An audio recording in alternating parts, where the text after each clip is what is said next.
प्रधानमंत्री नरेंद्र मोदी ने बेगूसराय में चुनावी सभा में कहा कि एक तरफ एनडीए है जिसमें सूझबूझ से भरा नेतृत्व है, दूसरी तरफ लाठियां भाज रहा महागठबंधन है।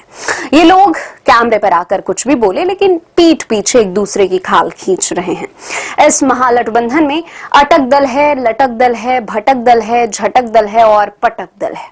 पीएम मोदी ने कहा कि आरजेडी बीते 2 दशक में कोई चुनाव नहीं जीती लेकिन अपने अहंकार में अटकी हुई है। इसी अहंकार में कि उन्होंने जेएमएम को झटका दिया। कांग्रेस 35 साल से बिहार में आरजेडी की पिछलग्गू बनी हुई है। इस बार आरजेडी ने उसको फिर पटक दिया।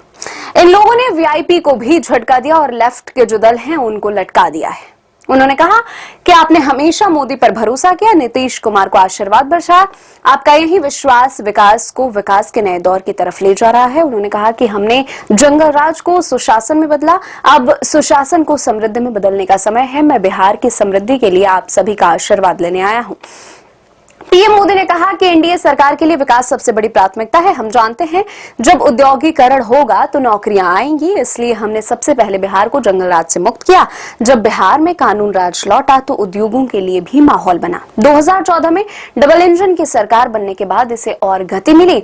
आज हमारा बेगूसराय न सिर्फ अपनी औद्योगिक पहचान वापस पा रहा है बल्कि देश का एक बड़ा इंडस्ट्रियल हब बनने की तरफ आगे बढ़ रहा है।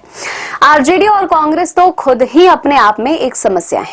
इनके पास बिहार की समस्याओं का न कभी समाधान था और न कभी होगा। ये संवेदनहीन लोग हैं। ये वो लोग हैं जो बाढ़ आने पर भी गरीबों का मजाक उड़ाते हैं।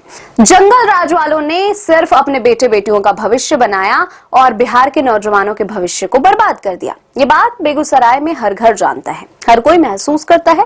हमारे श्री बाबू ने बेगूसराय को औद्योगिक केंद्र बनाने के लिए काम किया था। उनके प्रयास से यहाँ अनेक प्रकार के उद्योग आए। एक समय था जब ये क्षेत्र देश के प्रमुख औद्योगिक क्षेत्र में से एक था, लेकिन फिर यहाँ जंगल राज आ गया।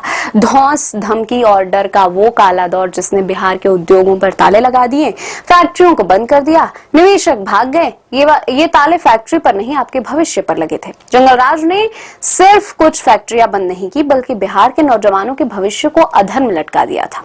बरौनी बेगूसराय को एक सदी पीछे धकेल दिया था।